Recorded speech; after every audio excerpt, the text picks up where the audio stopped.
Yes, Congresswoman. Thank you for coming on. I'm glad that you decided to come and talk. Someone on Twitter said that AOC got that dress from Amazon, which I guess is funny because, they hate Amazon. Jeff Bezos and his capitalism and his billions of dollars. Remember the other day, it was reported that Jeff Bezos was donating $10 billion to climate research or whatever, to saving the planet. And then I tweeted, I said, everyone get ready. A bunch of, well, actually, that's only a small percentage of his net worth, so it's not really a big deal. Get ready for those tweets. And I actually saw someone complaining that he wasn't technically donating $10 billion. Jeff Bezos was opening a fund that would give grants and whatnot. And they said this is problematic because, first off, he's basically opening a bank, and we all know that's a sin. And Jeff Bezos would have too much control over how the planet's going to be saved and who's going to get the money. And can't have that. Can't have money in private hands, folks. To us. I feel like you're the boogie woman of the right and I'm the boogie woman of the left. So it's interesting to be talking to you because... I mean, she rightfully is the boogie woman. Shortly after her big upset over Joe Crowley, I made a video about her ties to Democratic Socialists of America, which I ranted about during my Mario baseball stream. And how awful that organization is, and how they are a very Marxist organization, with many of their members saying that communism is a good idea. And AOC is a dues-paying member of that organization. And ever since, she has revealed herself more and more to be an explicit anti-capitalist. And if her ideas ever came into fruition, it would be a total catastrophe on the economy in America. I know a lot of leftists, the economy, all you care about is money and dollars and shareholders. Yeah, that's how the standard of living, I care about productivity. I care about the standard of living. I care about freedom. I want to be free to make money and invest and whatnot. What you're proposing and what Bernie Sanders is proposing, you said that Fox was like ushering in the apocalypse with both of you, but the way Meghan McCain, my main issue here is with Meghan McCain, because the other day when I was going off on John Oliver's Medicare for All segment, I kept calling conservatives cowards. And Meghan McCain, I think, is considered a conservative. I know she's pretty anti-Trump, but she's John McCain's daughter. And I know a lot of conservatives kind of like her, but, you're a boogie woman of the left, like it's no big deal.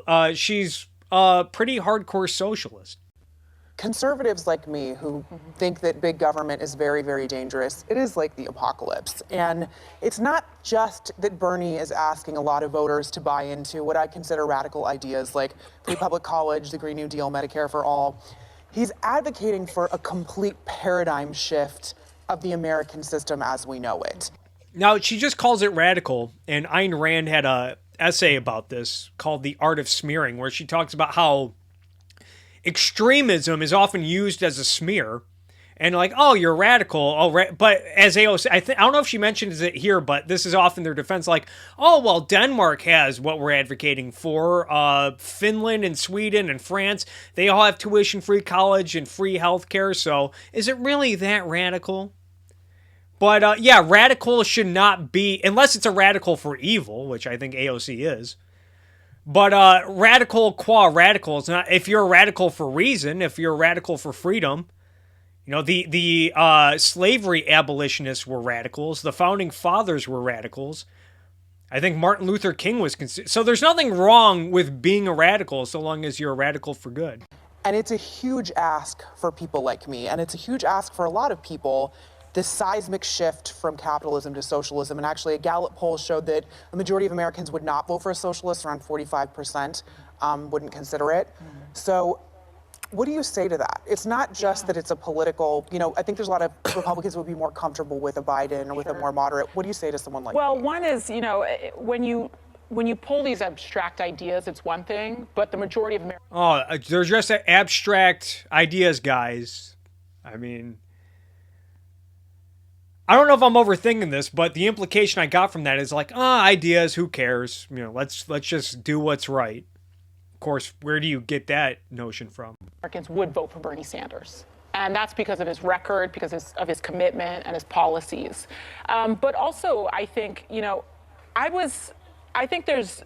By the way, so apparently the Iowa caucus had a record low turnout, and Bernie Sanders, despite winning the New Hampshire primary, got half the votes he got in New Hampshire in 2016. And we'll see how he performs going forward. But, this notion that everyone's over the moon for Bernie, I think is very exaggerated by people on the left. One story that's not really being told here is what's actually happening on the ground in America.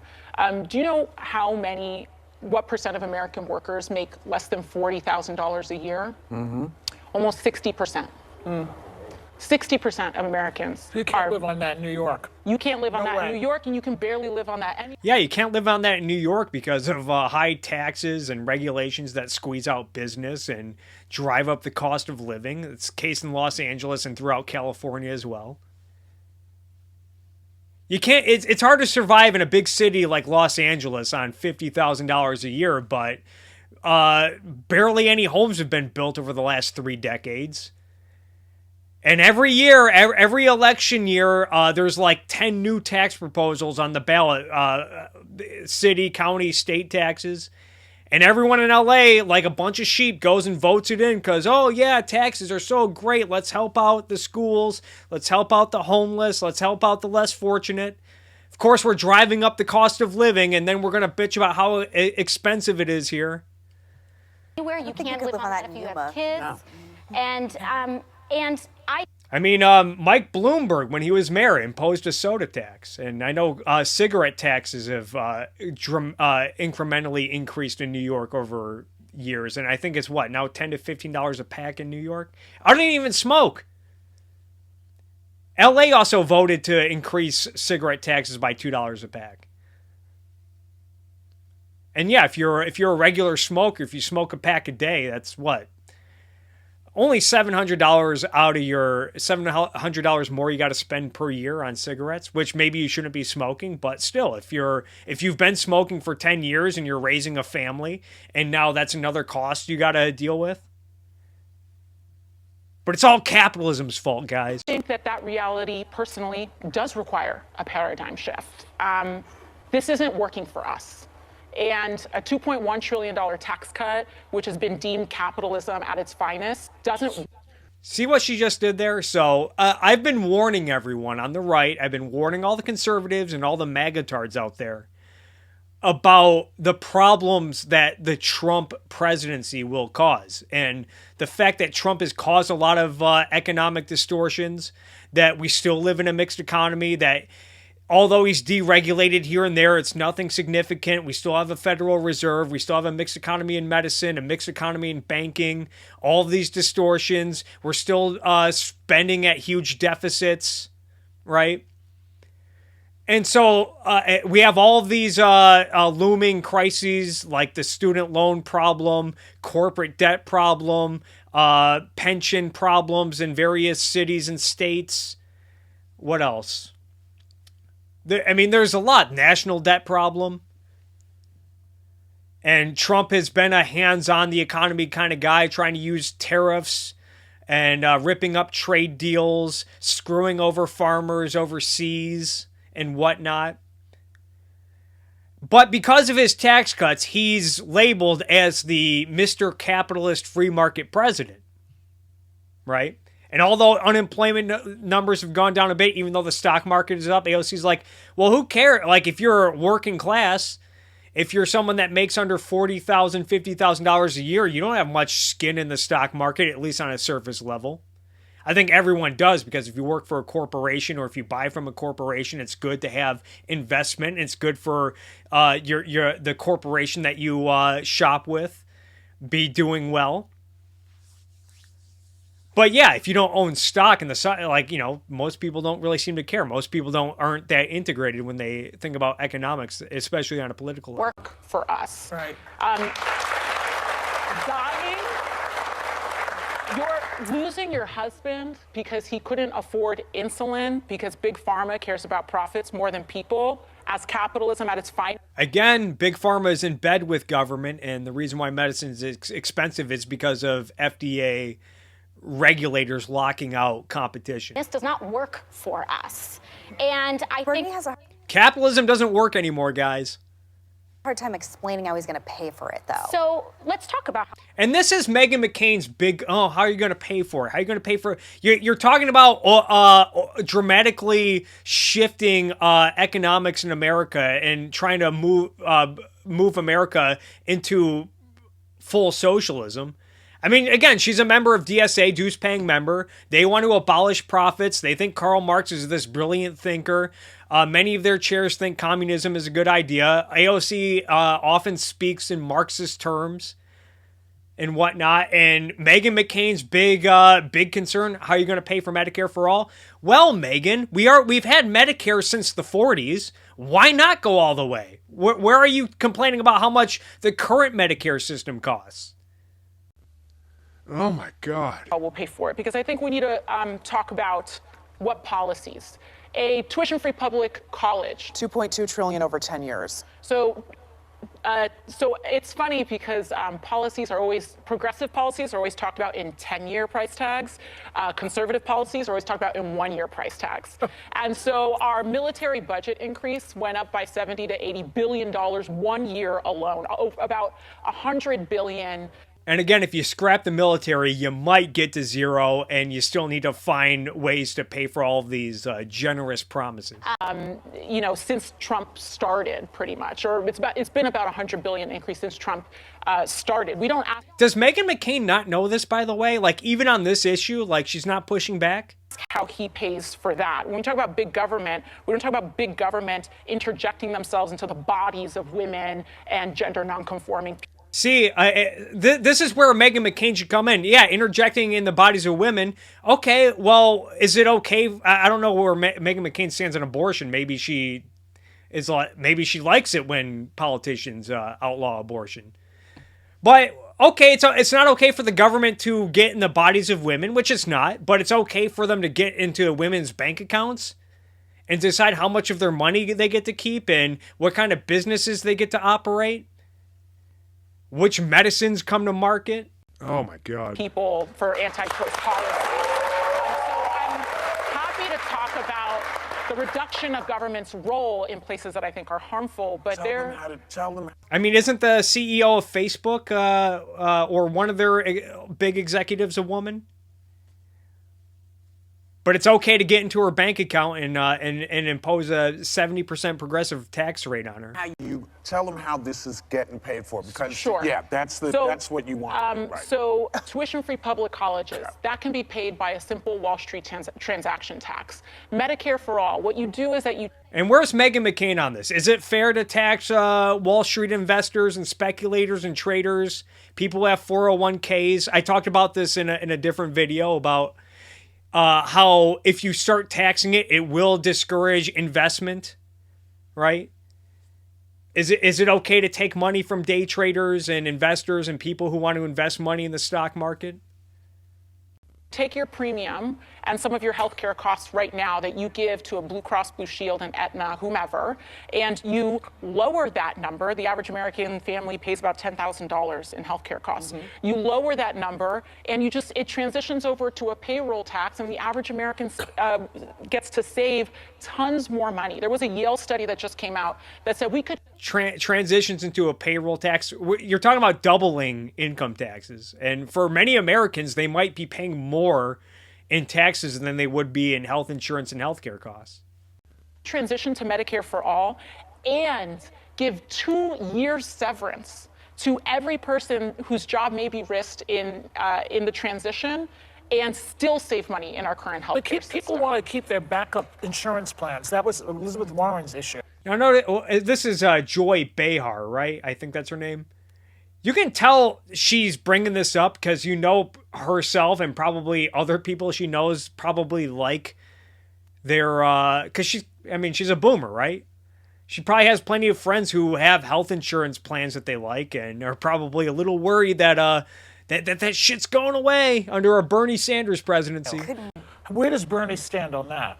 On their Medicare supplemental? Yeah, the supplemental. So Medicare Like, she seems genuinely concerned about it. for all. Private also. Private, People may private keep their also, not private. just Medicare for all. So private. I mean, supplemental. So I think that if we're talking about our normal healthcare plans, I think people like their doctors. I don't know if people love Blue Cross Blue Shield. And I think that when we expand our healthcare system, when we lower the price of prescription drugs, when we guarantee healthcare as a right in the United States of America, just as every other developed country in the world does, we will be in a better place. Congresswoman, I don't think we're going to find a middle ground on this. Would you mind if we move on to the next subject? Yeah, no middle ground on that. No middle ground on doubling everyone's taxes and enslaving everyone in the healthcare industry. Which we might be able to find a little more middle ground on. So I want to talk about the Bernie Bros. Well, look at her. She's trying to find middle ground.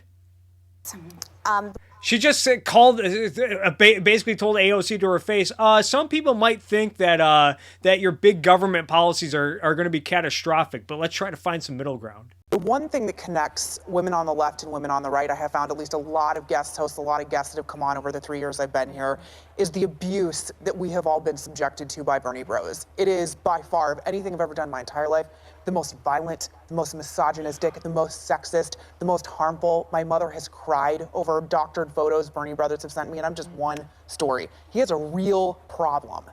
AOC wants to nationalize energy and healthcare and probably other industries and bring about socialism. And Meghan McCain's biggest fucking concern is mean tweets on the internet.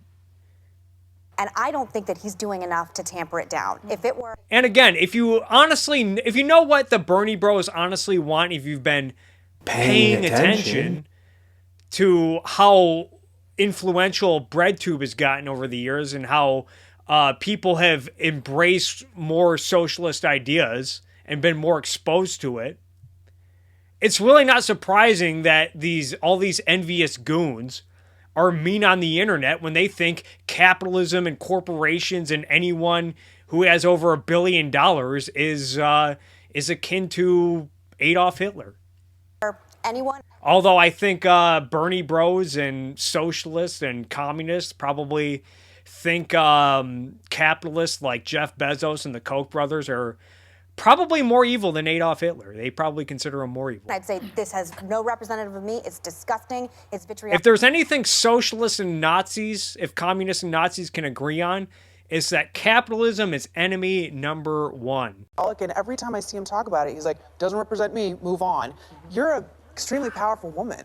How do you feel that he's attached to this deeply misogynistic, and I would go so far as to say violent, sector of people? Yeah, and I think internet culture can often be very toxic, and whether we are cognizant of it or not, it nearly always concentrates on women, people of color, queer people.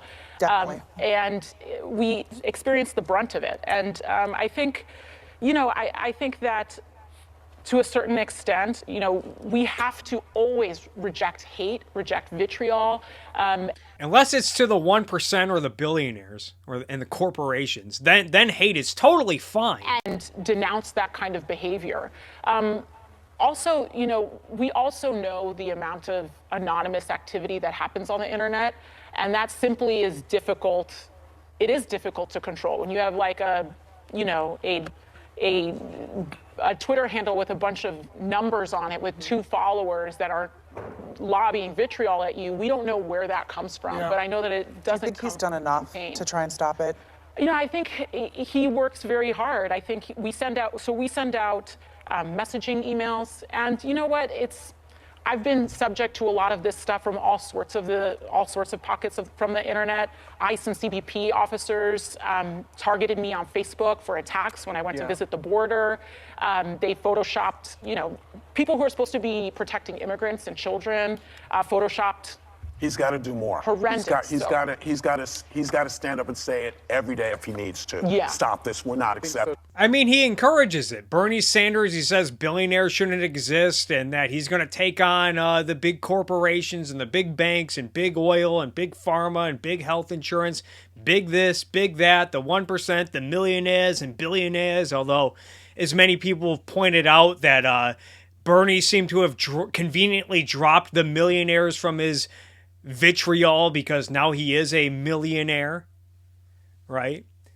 And he says he's going to be a president of the working class, which I think should be automatically disqualifying because if you're the president of the United States, you should be president of all Americans. Not to mention, I think working class is an arbitrary label and grouping of people, and at any time, people can move up and down the economic ladder, however you want to fucking look at it.